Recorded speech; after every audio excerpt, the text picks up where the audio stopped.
सियासी गलियारे से जुड़ी बड़ी खबर लेकर आपके बीच। छत्तीसगढ़ में कांग्रेस ने कुछ और नाम फाइनल किए हैं। एनडीटीवी के पास कांग्रेस के संभावित उम्मीदवारों की लिस्ट है।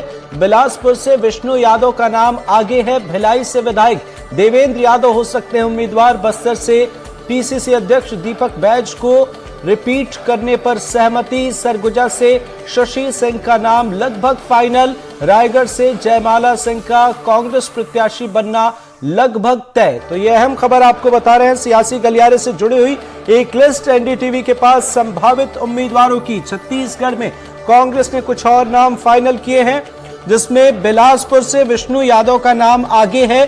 भिलाई से विधायक देवेंद्र यादव उम्मीदवार हो सकते हैं। बस्तर से पीसीसी चीफ दीपक बैज को रिपीट करने पर सहमति बनती हुई नजर आ रही है। इसके साथ ही सरगुजा से शशि सिंह का नाम लगभग फाइनल है। रायगढ़ से जयमाला सिंह का कांग्रेस प्रत्याशी बनना भी लगभग तय है। यह अहम खबर आपको बता रहे हैं। सियासी गलियारे से जुड़ी बड़ी खबर है ये। एनडीटीवी के पास कांग्रेस के संभावित उम्मीदवारों की लिस्ट है। जी हां, जिसमें भिलाई, बस्तर, सरगुजा और रायगढ़ की अगर हम बात करें तो भिलाई से विधायक देवेंद्र यादव उम्मीदवार हो सकते हैं। बस्तर से पीसीसी अध्यक्ष दीपक बैज को रिपीट करने पर सहमति है। सरगुजा से शशि सिंह का नाम लगभग फाइनल है। रायगढ़ से जयमाला सिंह का कांग्रेस प्रत्याशी बनना भी लगभग तय माना जा रहा है।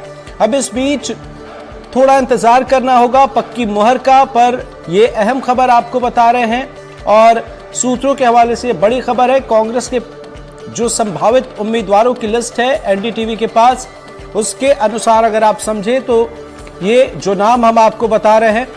और इसके साथ हमारे सहयोगी जुल्फिकार अली हमारे साथ जुड़े हुए हैं। जुल्फिकार, जरा आपसे ये समझना चाहेंगे सूत्रों के हवाले से ये बड़ी खबर और इसे कैसे समझे। जो नाम अब तक हमारे सामने आए हैं विष्णु यादव के, देवेंद्र यादव के, इसके साथ ही दीपक बैज, शशि सिंह और जयमाला सिंह, इन्हें कांग्रेस प्रत्याशी इनका बनना लगभग तय माना जा रहा है। कैसे देखें इसे?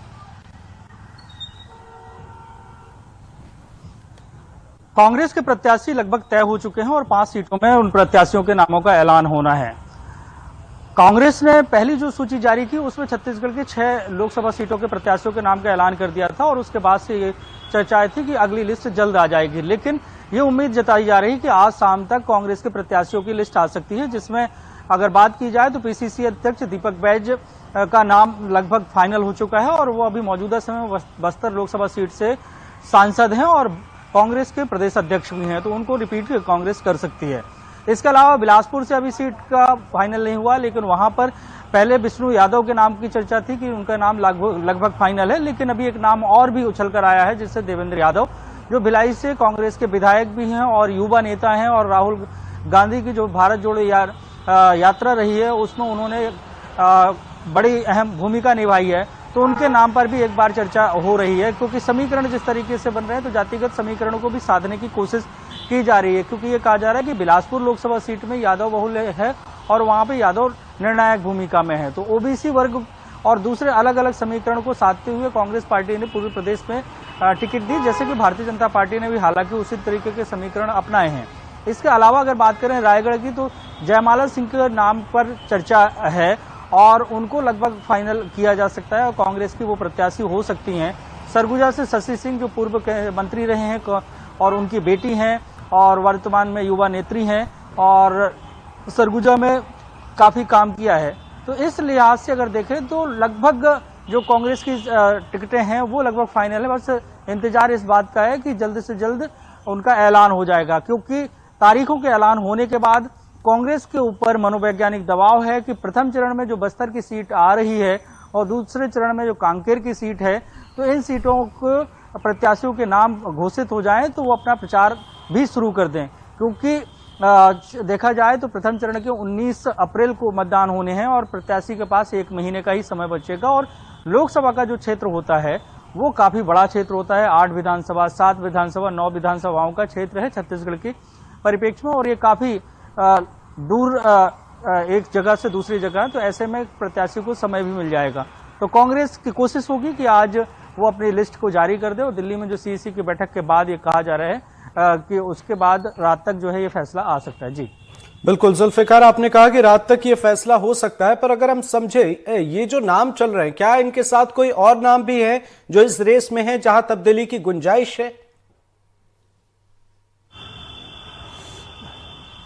अभी तक जो है इन्हीं नामों पर चर्चा है, क्योंकि कांग्रेस में छत्तीसगढ़ में कांग्रेस की सरकार रही है। उस समय पे कांग्रेस बड़ी मजबूत कही जाती थी कि बहुत मजबूत पार्टी है और मजबूत है और दोबारा सत्ता में रिपीट हो सकते हैं। सरकार जैसे ही गई है तो कांग्रेस एकदम से छत्तीसगढ़ में ये कह लें कि कमजोर स्थिति में पहुंच गई है और कार्यकर्ताओं का उत्साह जो है वो पूरी तरीके से खत्म नजर आ रहा है और उसमें उत्साह भरना है। और कांग्रेस के कई नेता ये सार्वजनिक तौर से पहले कहते रहे कि वो लोकसभा चुनाव लड़ना नहीं चाहते हैं, तो मतलब साफ है कि बड़े नेता चुनाव लड़ना नहीं चाहते हैं और जो जिसके जीतने की संभावनाएं हैं ऐसे कांग्रेस में नेताओं की संख्या कम है। क्योंकि लोकसभा की अगर दृष्टि से अगर देखें जी तो 8 से 9 विधानसभाओं क्षेत्र का दौरा करना है और काफी पैसे भी खर्चे होते हैं। बिल्कुल तो बिल्कुल, ये चीजें तो हैं। जुल्फिकार, आपसे एक शॉर्ट कमेंट चाहेंगे, ये जो नाम अब तक चल रहे हैं यहाँ पर उम्मीद जाहिर की जा रही है, अगर इन्हें मैदान में उतारा जाता है तो कैसे समीकरण देखने को मिलेंगे, ये कैसे चेहरे हैं, कितना फर्क पड़ेगा इससे चुनाव में? संक्षेप में आपसे समझेंगे। जिन नामों की अभी चर्चा हो रही है, जिन नामों की कांग्रेस ने घोषणा की है, वो व्यक्ति उसका अपना वर्चस्व है और उसकी अपनी राजनीति है, तो वो कहीं ना कहीं भारतीय जनता पार्टी को टक्कर देते हुए नजर आएंगे। तो ये भी जितने नाम हैं जिनकी चर्चा हो रही है, इनके मैदान में उतरने से कांग्रेस पार्टी का जो है प्रत्याशी वर्सेस प्रत्याशी चुनाव होता हुआ नजर आएगा, जिसमें कांग्रेस को फायदा हो सकता है। जी बिल्कुल, बहुत बहुत शुक्रिया। नजर बनाए रखिएगा, आगे भी आपसे अपडेट लेंगे। ये बेहद खास खबर आपको सियासी गलियारे से बता रहे हैं।